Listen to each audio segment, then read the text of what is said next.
Hi, my name is Maureen Freely, and this is a recording of the keynote speech that I gave on the 18th of January for the conference on translating and publishing Turkish literature in the Anglosphere. And because there's a bit of sound problems when I first gave it, I thought that I should make another recording of it. Okay, so just briefly, for those of you who are lucky enough not to know who I am, I was born in the US, but grew up in Turkey. My father taught at what was then Robert College and is, of course, now Boğaziçi University. I've lived in the UK for most of the past 30 years and teach at the University of Warwick.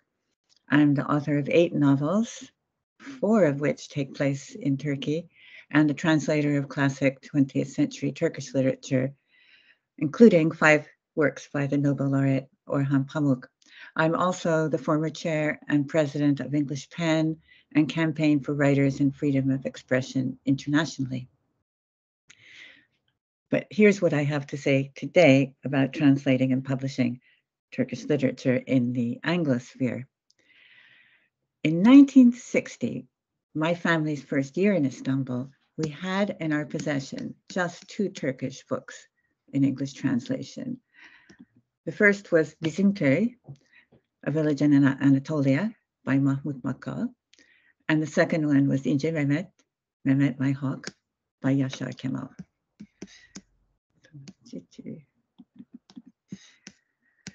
Their translators come with very different and very telling stories attached, which together cast some light on the translation business at that time, revealing the best and the most problematic aspects.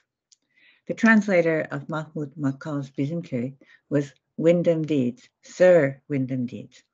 A military man born into the English landed gentry, he served in the Second Boer War before moving to the Colonial Office, where he taught himself Turkish before being posted to Constantinople.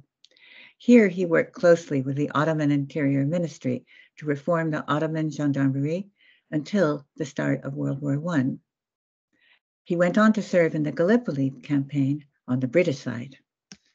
The occupation years saw him returning to Istanbul as a military attaché.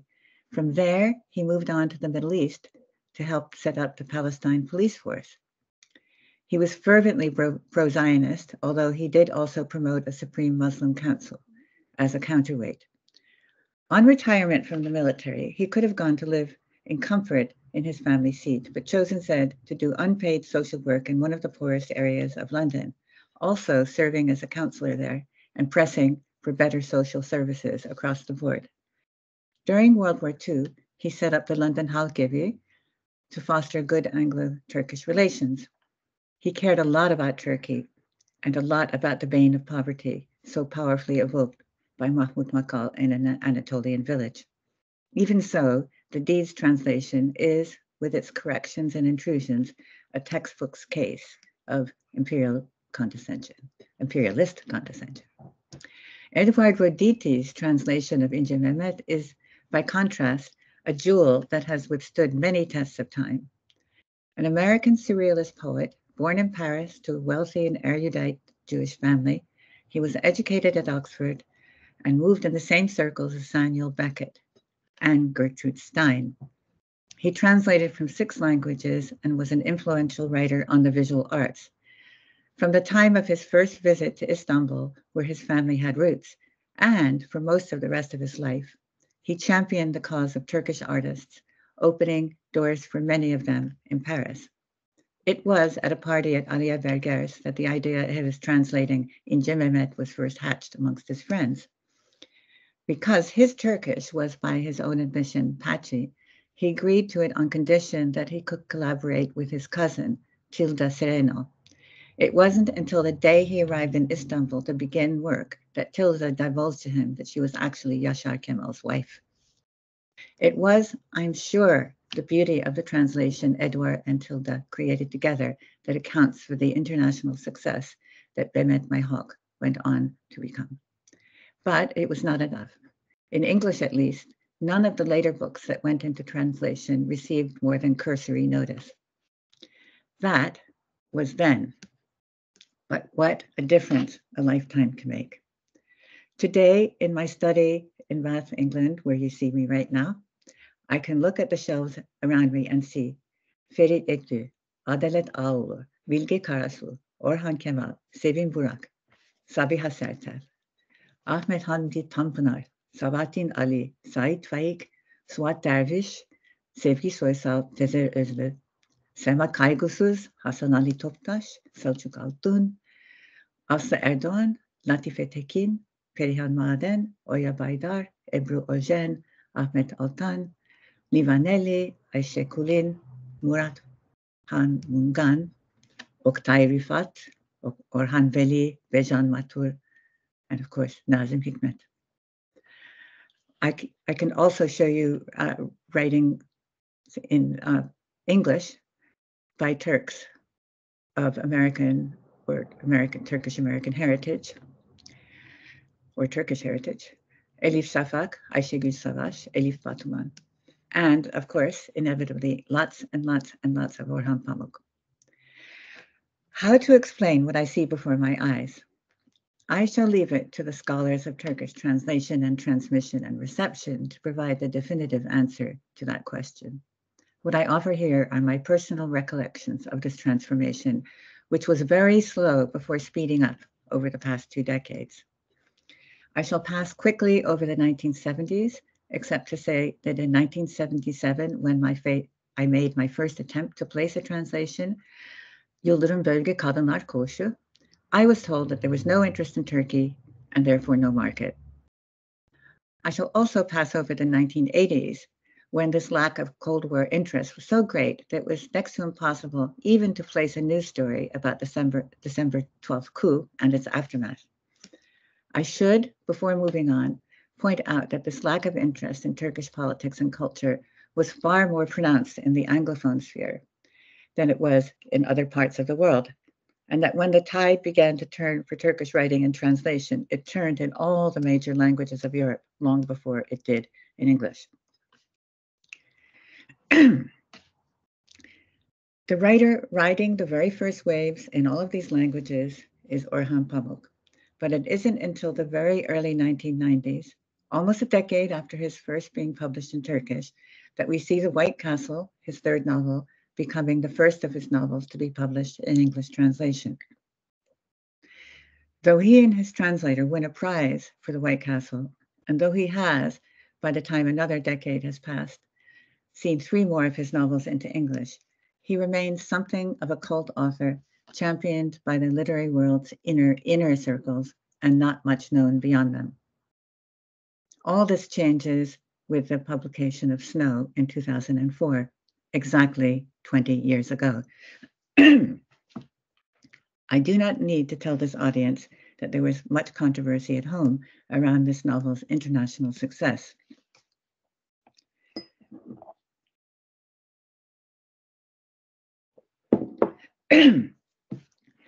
Nor will it be a surprise for you to hear that many Anglophone readers flocked to the book because they were appalled by the US-UK invasion of Iraq and felt a sudden, well-meaning but very wrong-headed urge to educate themselves on the entire region. It may be a surprise to hear that their preconceptions and misconceptions were hard to bear for its author as well as for me, its translator, and even harder for us to dislodge. Of course, these problems grew and grew with the second book we did together, Istanbul, Memories in a City, and the third, a retranslation of the Black Book.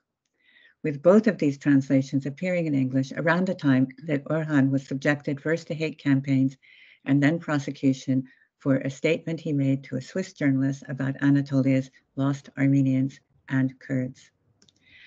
I hope you don't mind if I pass very quickly over the suspicions surrounding his 2006 Nobel Prize for Literature.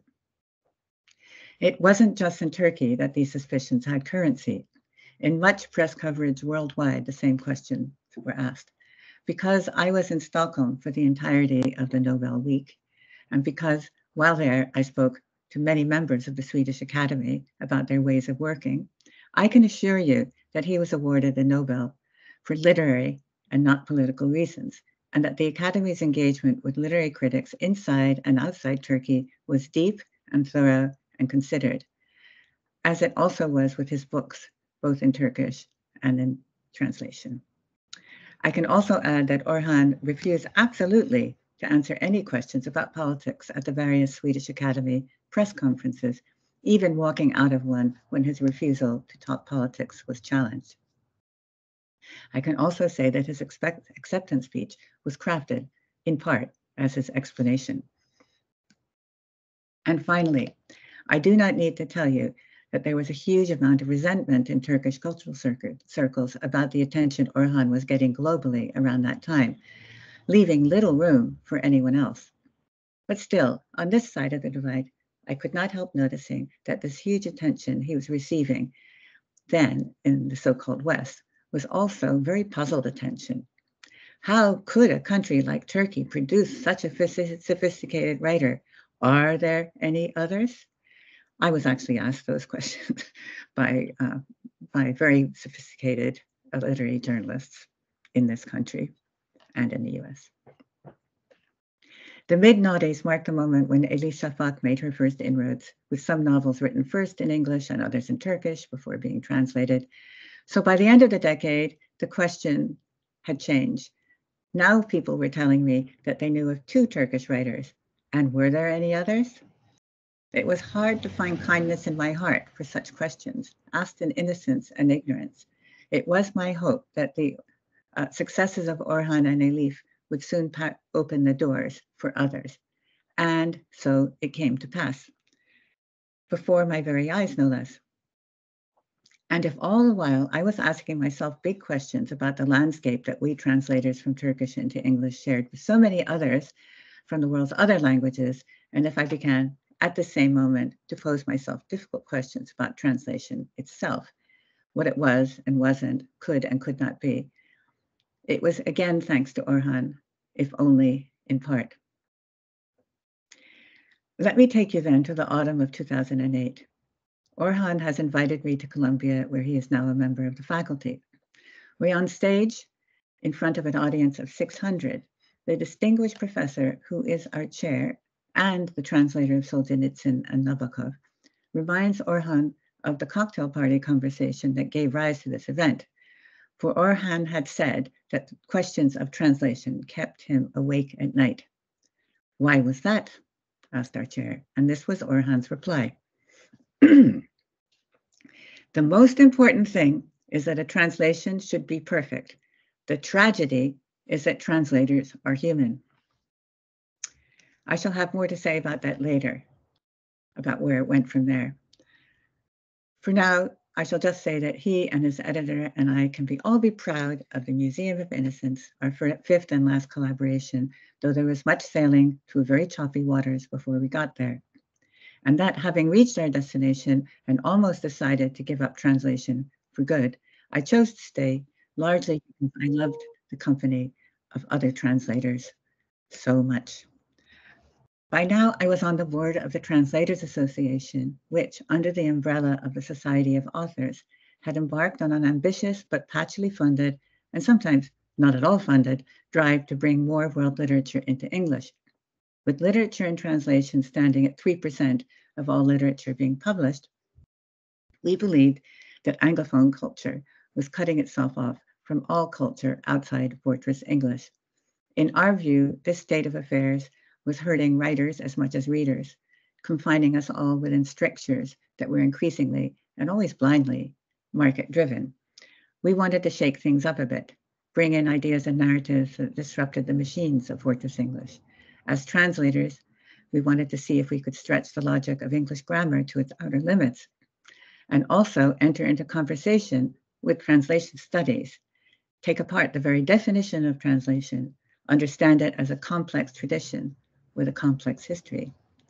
And we wanted to engage compassionately and imaginatively with the questions and suspicions and preconceptions and requirements that readers brought to translations. All of which explains why I already had the wherewithal to defend myself before that audience of 600. For though I was taken aback by the first part of Orhan's statement that translation is or can or should be perfect, I was not entirely taken by surprise. I knew, after all, that he sometimes considered himself a prisoner of translation, as most of his readers were reading him not in Turkish, but in other languages. He had no way of knowing or influencing translations into languages he didn't speak, and so naturally, he wished to exercise some degree of control over the translation of his works into the one foreign language he did have. I knew from my own experience of being translated that it could, at times, and even at the best of times, feel like an out-of-body experience. But because I now lived in the house of translators, I was involved in so many fascinating conversations about translation in and of itself, as well as conversations about the books themselves and the literatures to which my fellow translators were introducing me, that I was able to counter both halves of Orhan's statement before that audience. The first thing I said was, no translation is or can or should be perfect. At best, they are interpretations easily replaced or superseded. I went on to say, it is not in any way a tragedy that translators are human. Everything of value that we have to offer comes from our humanity, and what we do on the page is just the beginning of the story. This, then, is the story I promise in the title of my lecture. So let me return to the question I posed some 10 or 20 minutes ago. What happened to transform the fortunes of Turkish literature in English translation over the past 20 years? We cannot discount tourism and geopolitics. It does make a difference that so many millions visit Turkey every year and find it unexpectedly fascinating and leave wishing to know more and read more. It does also make a difference that Turkey is internationally visible and seen as a regional power in a way that it was not during the years of the Cold War. And the Nobel factor should not be underestimated. But there's also been a lot happening behind the scenes in Anglophone publishing, in which we who cared about translation from Turkish have been centrally involved. So let me give you a whistle-stop tour.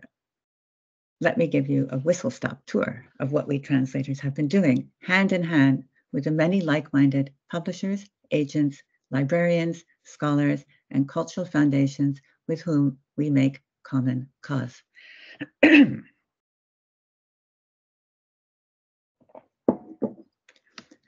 Our loose-knit but highly committed network includes all the major organizations that have world literature somewhere in their remit.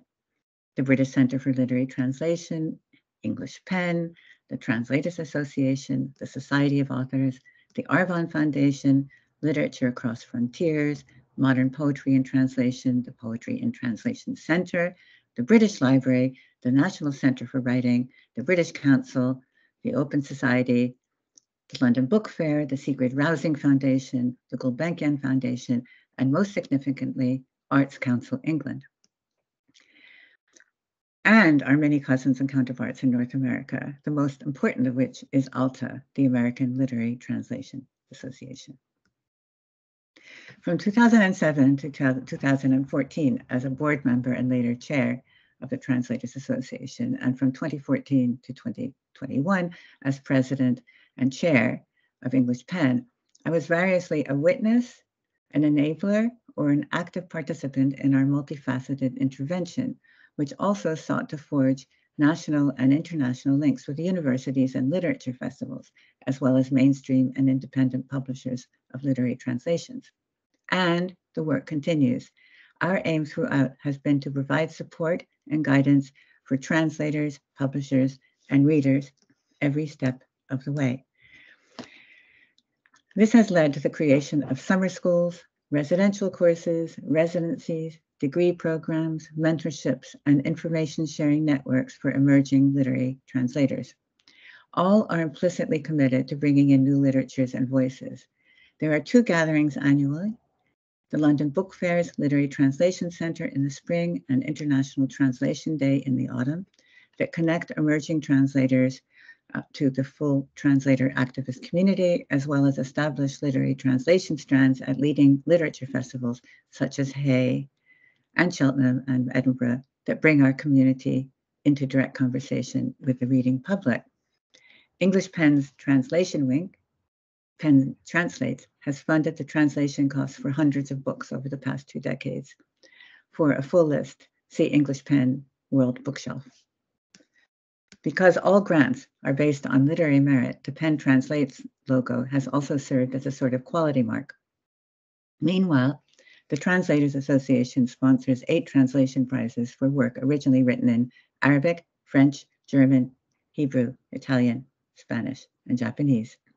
It also oversees a prize for first translation.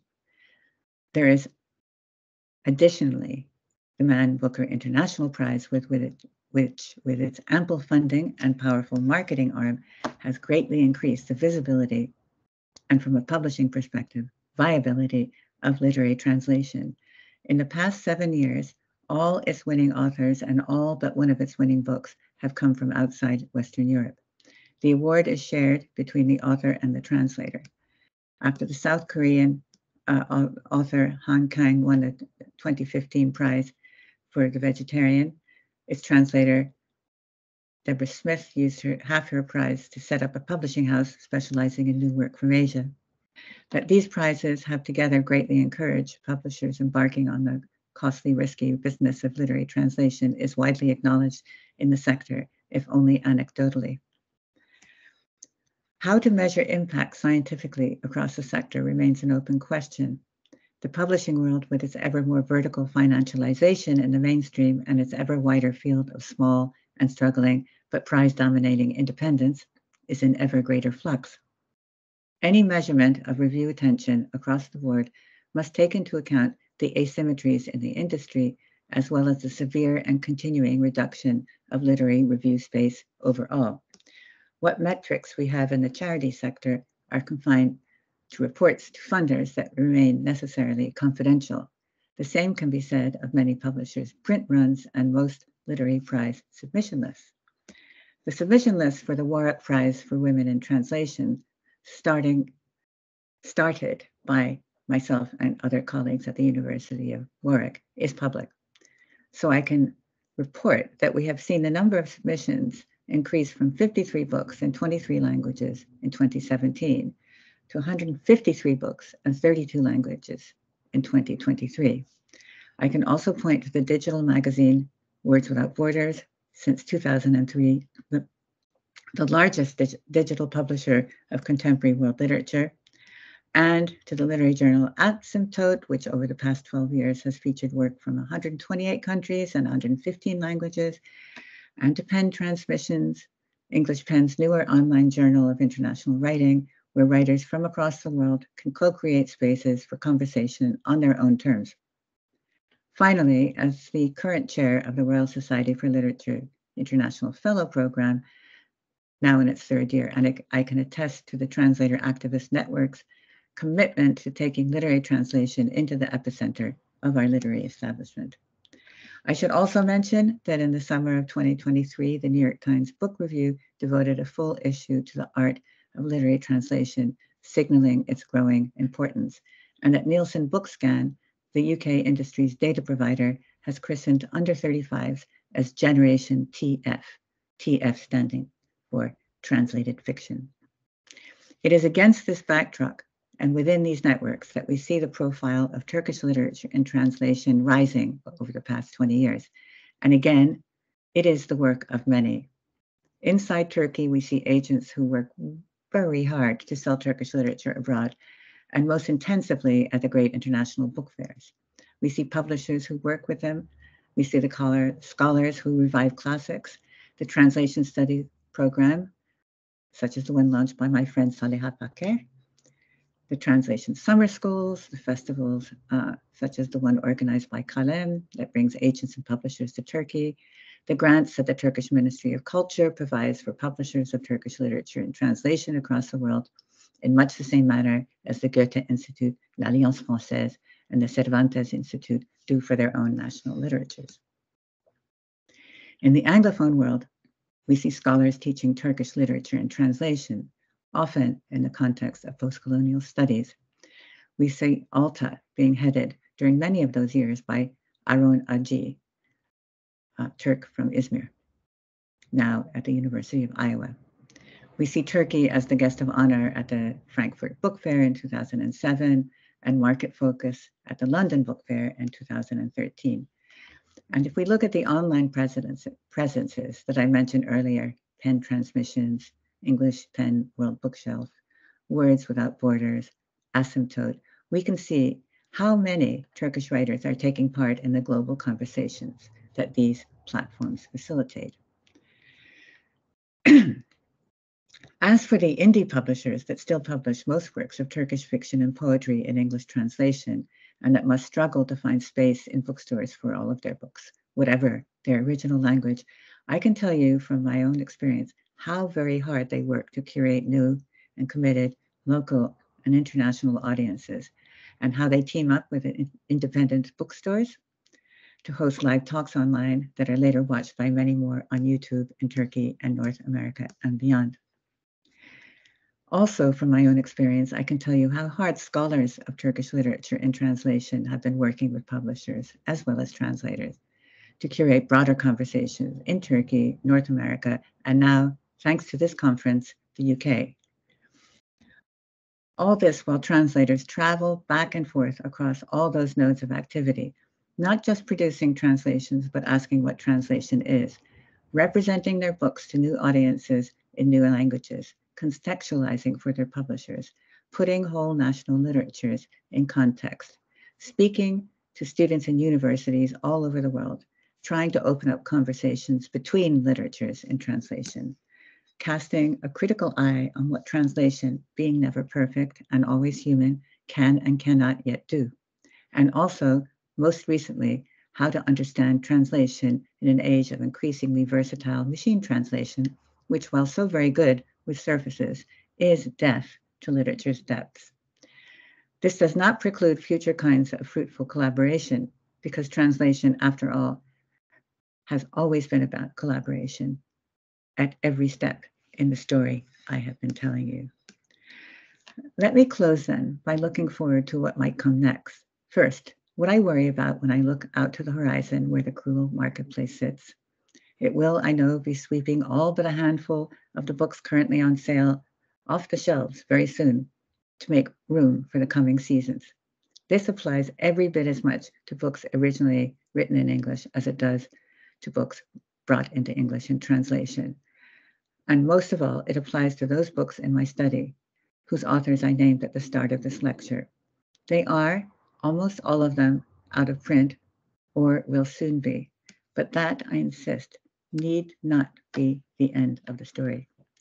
One of the best things about being a translator is that because you are actively engaged right across the cultural sector, you begin over time to see gaps in the market and possibilities. In the case of Turkish literature, my abiding concern over the past decade or so has been the forgotten or never translated writers of the 20th century, most particularly the women. To a degree that I could never have imagined possible, I am being granted my wish. I spent the pandemic translating 3 works by 3 Turkish women writers from different parts of the 20th century. Suat Derviş, Çılgın Gibi, In the Shadow of the Yala, Sevgi Soysal, Şafak, Dawn, Tezer Özlü, Çocukluğun Soğuk Geceleri, Cold Nights of Childhood. The first was warmly supported by Turkish feminist scholars in the US, if largely for the historical importance of this author. I have since translated another of her novels, Ankara Mahpusu, The Prisoner of Ankara. My 2 other pandemic translations, Dawn and Cold Nights of Childhood, have both resonated with Generation TF, so much so that I was commissioned a few months ago to translate Tezer Özlü's Yaşamın Ucuna Yolculuk, Journey to the End of Life. And only yesterday, while I was composing my thoughts for this lecture, I was commissioned to translate another book by Sevgi Soysal, Yürümek. The same publisher is also taking Yıldırım Bölge Kadınlar Koğuşu, which, as you may recall, I first tried to place in 1977 when I was pregnant with my first child, who is now 45 years old, which just goes to show that you should never give up. So, for me, this is a happy moment, and perhaps for all of us committed to Turkish literature and translation, and a position from which we can afford to look with diffidence and reasoned detachment at a more painful aspect of the history of translation. Here I go back to the world I first came to know as a child in the 1960s, in a house where there were just two lonely Turkish works in translation, both very important books, emblematic of their time, but also in and out of this house at that time, because my parents were known for giving the best parties, were many of Beyoğlu's most wonderful artists and writers, forgotten at that time by the world, but amongst themselves passionately engaged as writers and as artists with world politics and culture, inspiration, challenge, and invention. Many of those who are now at last being published in English translation were in their midst.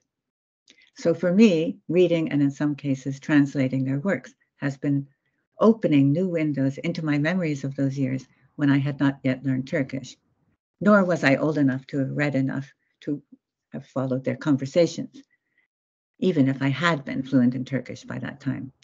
But they were all very kind to me and always very happy for me to sit in and listen to what I could not yet understand. And I can still hear the passion of their mingled voices. I can still see them laughing and gesticulating and interrupting each other or pausing to watch the ships passing down the Bosphorus. I can hear their echoes in Yashar Kemal's preface for the reissue of Mehmet Mayhawk, published by the New York Review of Books, in which he speaks so powerfully about all the literatures from which he drew his inspiration, these ranging from the Masals of his childhood to the ancient Greeks and the great works of the 19th century European authors. Literature that never truly took the inspiration that they could have drawn from him. Their echoes reverberating caused me to reflect on the injustice not to one or just two, but at least three generations of Turkish writers who were excluded from so many international conversation because the doors to translation never opened for them. And by remaining closed, allowed people on the other side to justify their own closed minds with never challenged prejudice. This still makes me mad. I really do rankle when I think of all those apparently sophisticated critics who had the gall to ask me as recently as 20 years ago how Turkey could produce a writer as sophisticated as Orhan Pamuk, or if there were any others. I would love to find a way for us to bear witness in many languages to the books they read, the circles they formed, the conversations they learned from, and also, following various crackdowns, all the books they had to throw away. I would like to see books, many, many books, in Turkish and in translation that make the whole world visible, that make their whole world visible. I dream of a library that holds them all. Thank you very much. It's been a privilege to share my thoughts with you. Be well.